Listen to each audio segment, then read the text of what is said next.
เอามือไว้ข้างหลังค่ะมือไว้ข้างหลังนะทีนี้ก็ตัวไม่ตายนะครับผม1 2กำมือยังไงตัวเท้าหนักออกเยอะๆ1 2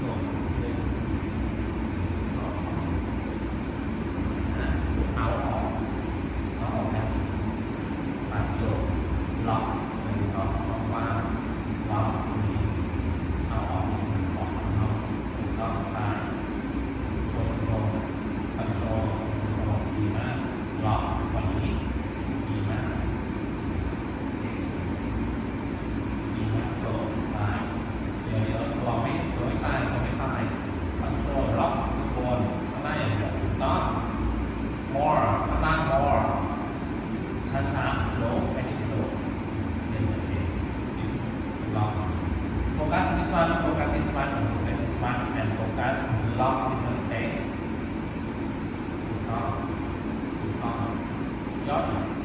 ปัดเจ้า